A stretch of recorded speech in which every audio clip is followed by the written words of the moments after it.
आज आमच्या तिरुमला यात्रेचा तिसरा आणि शेवटचा दिवस. मनात थोडी हुरहुर होती की आज हा प्रवास संपणार, पण त्याहूनही जास्त उत्साह होता कारण आज साक्षात श्री व्यंकटेश्वराचं दर्शन होणार होतं. सकाळी लवकर उठून आम्हाला आमच्या आधीच बुक केलेल्या रूमचा ताबा घ्यायचा होता, पण रूमवर जाण्यापूर्वी पहाटेच्या त्या मंगलमयी वातावरणात न्हावून निघण्यासाठी आम्ही श्रीवारी मंदिर परिसरात आलो. हवेत असलेला गारवा, कानावर पडणारे सुप्रभातमचे स्वर आणि भक्तांच्या मुखातून येणारा गोविंदा गोविंदाचा गजर, हे सगळं इतकं भारावून टाकणारं होतं की जणू आपण एका वेगळ्याच आध्यात्मिक जगात आलो आहोत असं वाटत होतं. रूमची चाबी घेऊन आम्ही आमचा मुक्काम हलवला आणि दर्शनासाठी तयार झालोत.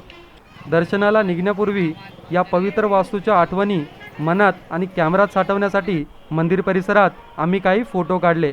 तिरुमला हे असं ठिकाण आहे जिथे प्रत्येक दिवस एका उत्सवासारखा असतो.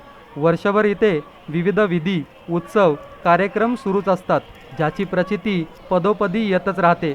मोबाईल आणि इतर वस्तू रूमवर सुरक्षित ठेवून सोबत फक्त आधार कार्ड आणि दर्शन पास घेऊन आम्ही रांगेत उभे राहिलो. जवळपास 6 तासाच्या प्रतीक्षेनंतर अखेर तो सुवर्ण क्षण आला. डोळ्यासमोर श्री व्यंकटेश्वरांचे ते तेजस्वी रूप होते. गोविंदा गोविंदाच्या गजरात मन प्रसन्न झाले. लड्डू प्रसाद घेऊन रूमवर आलोत, आराम केला आणि दुसऱ्या दिवशी सकाळच्या ट्रेनने परतीच्या प्रवासाला लागलोत.